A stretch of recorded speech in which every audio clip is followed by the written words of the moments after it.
শুভ গণেশ চতুর্থীতে আজ আমি মোদক বানিয়েছিলাম। আজ কোনো কেকের কোনো রকমের ভিডিও নয়, মোদকের ভিডিও এনেছি। চলো দেখে নেই কীভাবে আমি বানালাম। এখানে আমি 3 টেবিল স্পুনের মতন ঘি নিয়ে নিয়েছি, খুব সুন্দরভাবে গরম করে নেব। এরপর 1/4 কাপ এখানে সুজি দিয়ে দিলাম ঘিয়ের মধ্যে। ভালোভাবে আমি সুজিটা এখানে নেড়ে নেব যাতে কোনো রকমের কাঁচা ভাব না থাকে। সুজির মধ্যে একটা গন্ধ থাকে কাঁচা ভাবের, সেটা যেন না থাকে। একেবারে ভালোভাবে এখানে কুক করে নেব। একদিকে লক্ষ্য রাখতে হবে সুজিটা যাতে কোনোভাবেই বেশি ব্রাউন কালার না হয়ে যায়, সেদিকটায় লক্ষ্য রাখতে হবে। সুজিগুলো আমি কড়াই থেকে তুলে নিয়েছি। এরপর 1/4 কাপ করে 4 বার আমি জল দিয়ে দেব। এটা 1 কাপ জলেরই সমান। 1 কাপ জল দিয়ে দিলাম এখানে। জলটা যখন একটু ফুটে উঠবে, বেশি গরম করা যাবে না, সেই পর্যায়ে এসে আমি এখানে 1/2 কাপ মিল্ক পাউডার দিয়ে দিলাম। মিল্ক পাউডারটা ভালোভাবে এখানে মিশিয়ে নিতে হবে জলের সাথে। জল যদি বেশি গরম হয়ে যায়, সেই পর্যায়ে যদি মিল্ক পাউডার দাও তো মিল্ক পাউডারটা কেমন একটা দানা দানা থেকে যায়, ভালোভাবে মিশতে চায় না। তাই ঈষদুষ্ণ গরম জলের মধ্যেই মিল্ক পাউডারটা দিতে হবে আর ভালোভাবে একটা স্প্যাচুলা বা খুন্তি দিয়ে নেড়ে নিতে হবে। এখানে আমি 1/4 কাপ চিনি দিয়ে দিলাম। যেহেতু মিল্ক পাউডারের মধ্যে অনেকটাই মিষ্টি থাকে, তাই আমি 1/4 কাপ এখানে চিনি দিয়ে দিয়েছি। ভালোভাবে আমি দুধ চিনি একসাথে মিশিয়ে ফুটিয়ে নেব।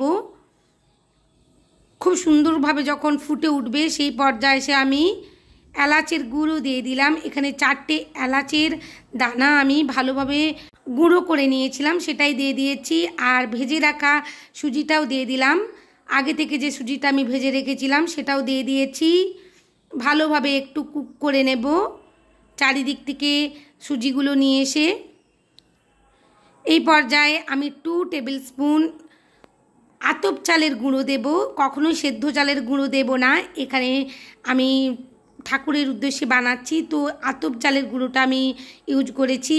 আতপ চালের গুঁড়ো দোকানে পাওয়া যাবে, যেগুলো বেনে দোকান বা দশকর্মার দোকান বলে, সেখানে। এরপর আমি ঠাকুরের যে কিচেন রুমাল হয়, গামছাই বলি আমরা এটাকে, সেটা দিয়েই ধরেছি। আর এখানে ঠাকুরের পেতলের কড়া খুন্তি এগুলো ব্যবহার করেছি।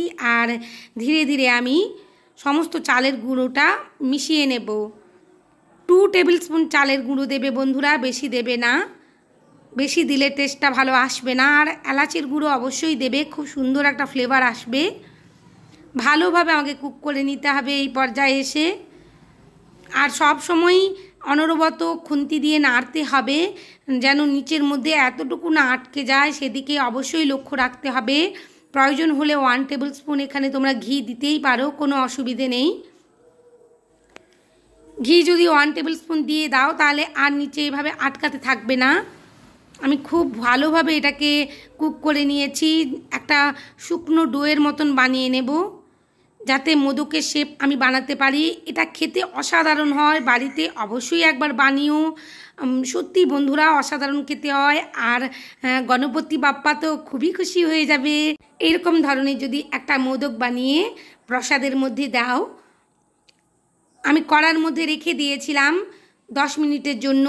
খুব সুন্দরভাবে সেট হয়ে গেছে। আমি হাত দিয়ে মাখিয়ে নিচ্ছি, কারণ ডোটা একেবারেই ঠান্ডা হয়ে গেছে। আর এখানে আমি কয়েকটা পেস্তা বাদামও কুচো করে রেখেছিলাম ছোট ছোট করে। এরপর মোদকের শেপ কিনে এনেছিলাম আমি কলকাতা থেকে, সেই মোদকের শেপের মধ্যে আমি রেখে দিলাম যে ডোটা বানিয়েছিলাম গুঁড়ো দুধ সুজি চিনি দিয়ে। খুব সুন্দরভাবে দেখো মোদকের শেপ হয়ে গেছে, আর খেতেও অসাধারণ হয়। আমি যে প্লেটে করে ঈশ্বরের উদ্দেশ্যে ভোগ নিবেদন করব, তারই মধ্যেই আমি একেবারে রেখে দিচ্ছি।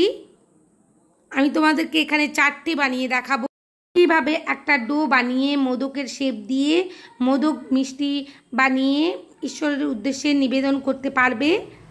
আর এগুলো খেতেও ভালো হয়, বাড়িতে অবশ্যই বানিও। বাচ্চারা সাথে সাথেই ঈশ্বরকে দেওয়ার পরেই প্রসাদ হিসেবে যখন আনবে খেয়ে নেবে ওরা।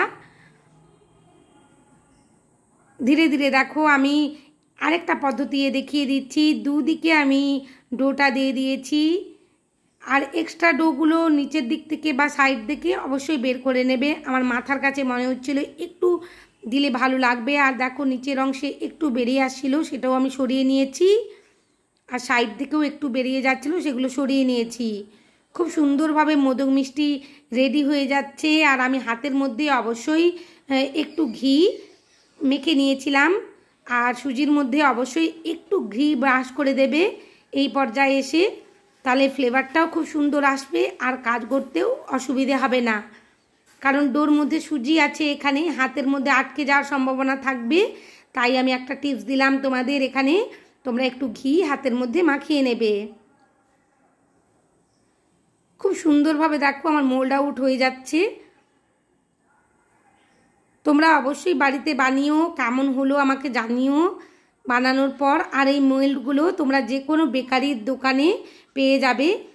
এরপর আমি যে পেস্তা বাদামগুলো কেটে রেখেছিলাম সেগুলো দিয়েই ডেকোরেশনটা করে দিচ্ছি। এইভাবে পেস্তা বাদাম কিংবা গোল্ডেন কালারের যে তবকগুলো পাওয়া যায় সেগুলো দিয়েও যদি এই ধরনের মোদকগুলো ডেকোরেশন করা যায়, দেখতে খুব সুন্দর হয়, খুবই ভালো লাগছিল দেখতে। এরপর আমি যখন পুজো করছিলাম সেখানেই আমি নিবেদন করেছি ঈশ্বরের উদ্দেশ্যে। এখানে আমি তোমাদের সাথে শেয়ার করেছি। সবাই খুব ভালো থেকো, অনেক মোদক বানিও, কেক বানিও। আর আমাকে অবশ্যই কমেন্ট করো তোমাদের মোদকটা কেমন হলো আমার রেসিপি ফলো করে। সবাইকে অনেক ধন্যবাদ আমার ভিডিও দেখার জন্য।